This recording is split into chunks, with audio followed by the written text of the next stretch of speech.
It really is incredible to see where farmland was, this giant lake, full-on ecosystems. Now, it has reached its peak. It will slowly recede from here, but obviously roads like this are still impassable. In the spring of 2023, water carved through a cotton field in California's Central Valley and uncovered a stone mortar that had been used to grind acorns 8,000 years ago.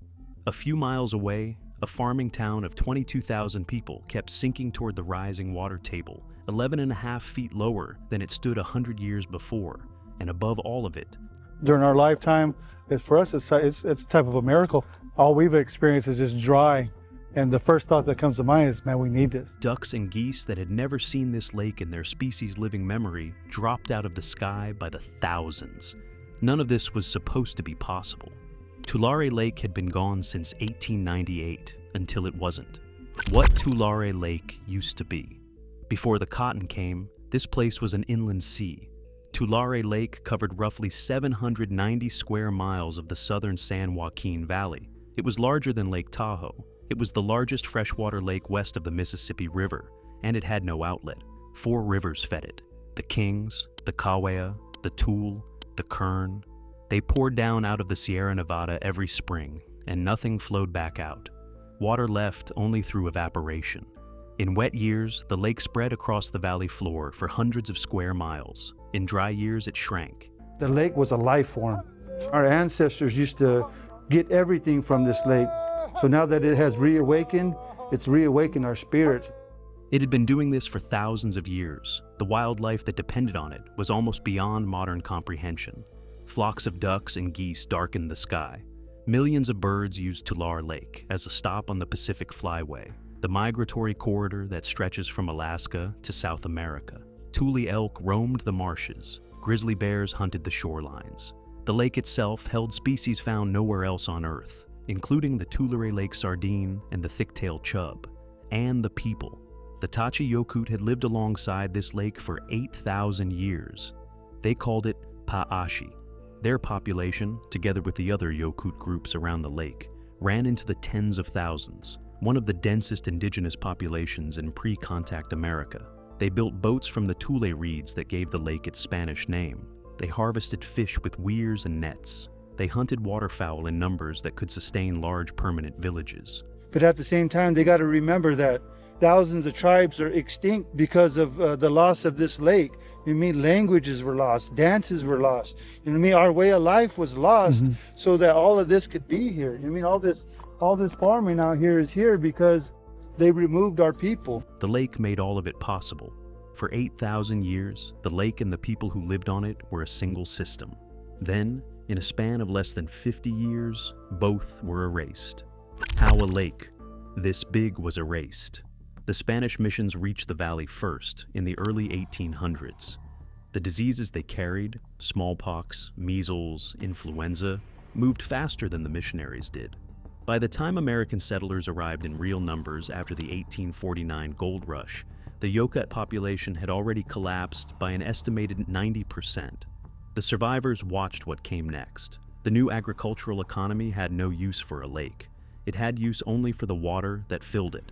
Starting in the 1850s, irrigation companies began diverting the 4 rivers, one by one. The Kings first, then the Kaweah and the Tule, the Kern last. Each diversion stole more water from the lake. Each lost acre of lakebed was plowed and planted. By 1898, Tulare Lake had essentially stopped existing as a permanent body of water. The largest freshwater lake west of the Mississippi had been drained in under 50 years. The wildlife went with it. The Tulare Lake sardine went extinct, one of the first documented fish extinctions in modern American history. The thick-tailed chub followed. The grizzly bears were exterminated. The Tule elk were nearly wiped out. The waterfowl scattered down the flyway to whatever scraps of wetland remained. What rose in their place was an agricultural empire. The J.G. Boswell Company, founded by a Georgia cotton family, bought up tens of thousands of acres of former lakebed and turned it into the largest cotton operation in the United States. By the second half of the 20th century, the drained lake produced more cotton than entire states. Dairy operations followed, then almonds, then pistachios, until the Tulare Basin became one of the most intensively farmed places on Earth. Hundreds of millions of dollars a year, pulled out of soil that used to be lake bottom. The lake was treated as a historical footnote, a mistake of nature that 19th century engineering had corrected. School children in the basin grew up not knowing it had ever existed.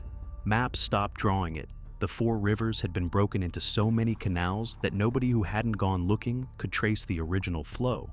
For 130 years, the story held.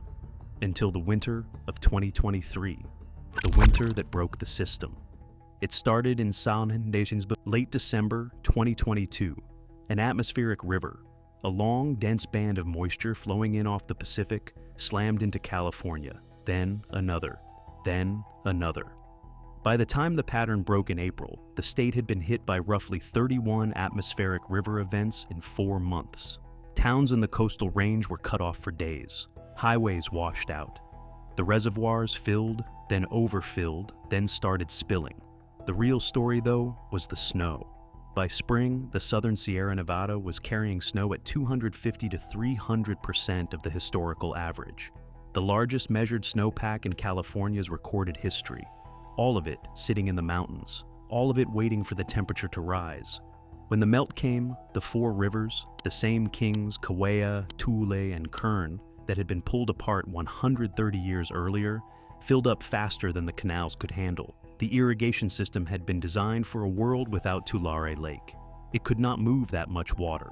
The levees overtopped, the canals breached, reservoirs let go of releases their managers had been trying to delay for weeks. The water did the only thing water does.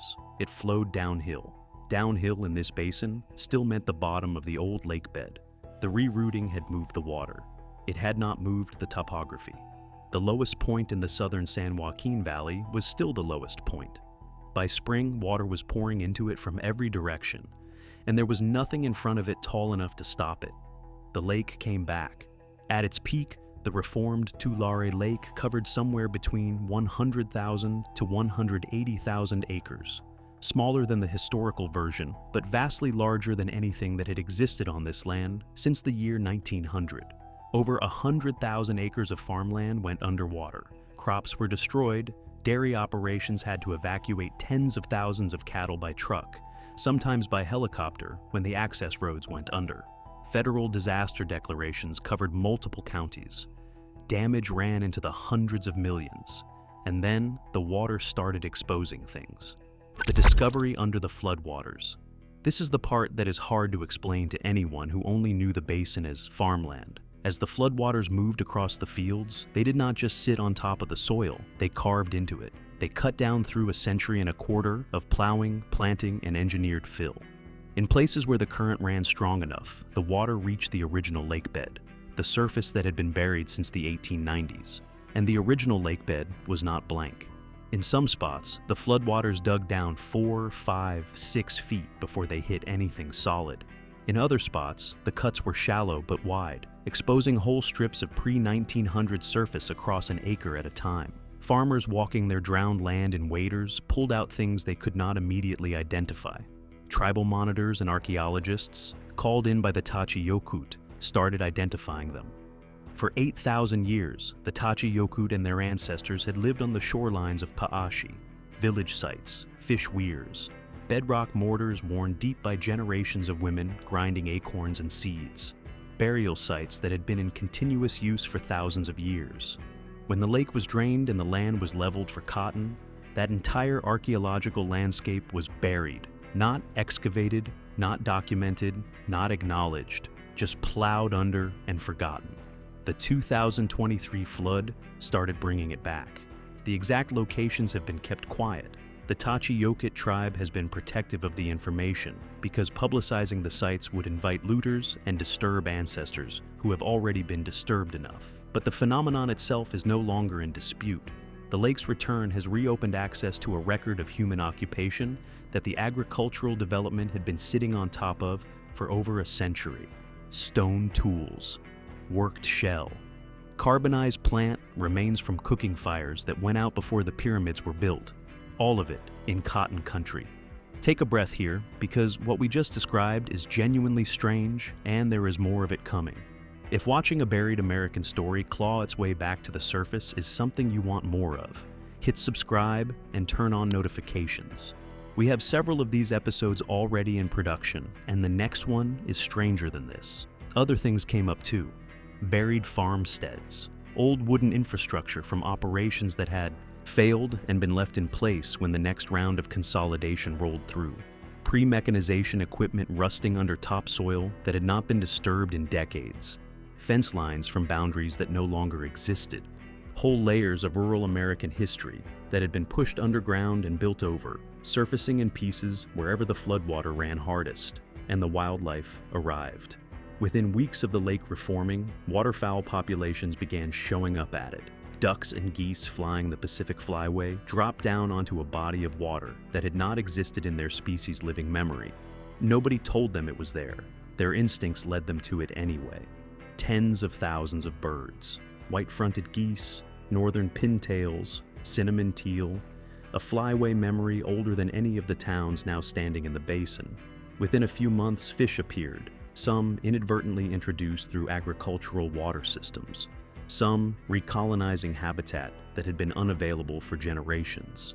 An ecosystem that had been declared dead in 1900 began trying to reassemble itself. And then there was Corcoran. Corcoran is a city of about 22,000 people built on the former lake bed. It has been sinking for almost 100 years. The reason is groundwater pumping. Industrial-scale agriculture in the Tulare Basin has been pulling water out of the aquifers underneath the soil for decades, faster than rain or snowmelt could ever refill them. As the aquifers drain, the ground above them collapses. The technical word is subsidence. The plain word is sinking. Since the 1920s, Corcoran has dropped 11.5 feet of elevation, a full story of a building. Streets that used to be flat now run downhill toward the old lake bed. Foundations have cracked, pipelines bend, concrete fractures along seams no engineer drew there. When the lake came back in 2023, Corcoran was sitting in a bowl it had spent a century digging. The water did not have to rise to reach the town. The town had been sinking toward the water the whole time. Emergency crews raised the levee around Corcoran to keep the floodwaters out. They have raised it twice. They will probably have to raise it again. And the sinking has not stopped. A few miles away, the floodwaters reached Allensworth. Allensworth is a historic African-American settlement founded in 1908 by Colonel Allen Allensworth, a former slave who became one of the highest-ranking black officers in the U.S. Army. He founded the town as a place where black Americans could live and farm and govern themselves, free of the Jim Crow system that still ruled most of the country. The town is now preserved as a state historic park. The floodwaters did not care. They went where the topography sent them, and the topography sent them across one of the most historically significant black settlements in the American West. The Tachiyokit tribe watched all of it. Tribal Chairman Robert Jeff spoke publicly about the return of Pa'ashi in terms that combined grief, vindication, and something close to recognition. The lake their ancestors had lived on for 8,000 years had not gone anywhere. It had been waiting. And in one wet winter, it had reached up through a century of cotton and dairy and concrete and brought everything back with it. Why this is harder to explain than it looks. The atmospheric rivers of 2023 were not the start of a wet new era. California is still, on average, deep in the worst drought the region has seen in 1,200 years. Tree ring records going back to the 9th century say so. The 2023 winter did not end that drought. It interrupted it. As of 2024, the resurrected lake has shrunk substantially. Agricultural interests have been pumping the water off the fields as fast as they can. Crops are going back in. The lake is contracting. If the next several winters are dry, and the long-term climate signal says they are likely to be, the 2023 event will look on paper like a fluke, a bad year, a footnote. But the climate signal also says something else. The hydrological cycle is intensifying. Longer droughts punctuated by sharper, wetter, more violent wet years, which means the basin may be facing a future of alternation. Dry decades when the aquifers keep collapsing and the towns keep sinking. Wet years when the lake comes back with no warning and erases whatever has been built on its bed. The agricultural economy that owns the former lake bed depends on the assumption that the lake is permanently gone. That assumption is starting to look like a bet, not a fact. The infrastructure cannot handle the new pattern. The flood control system in the Central Valley was engineered for a world in which Tulare Lake did not exist. The levees, the canals, the pumps, all of it was designed to keep the lake from reforming.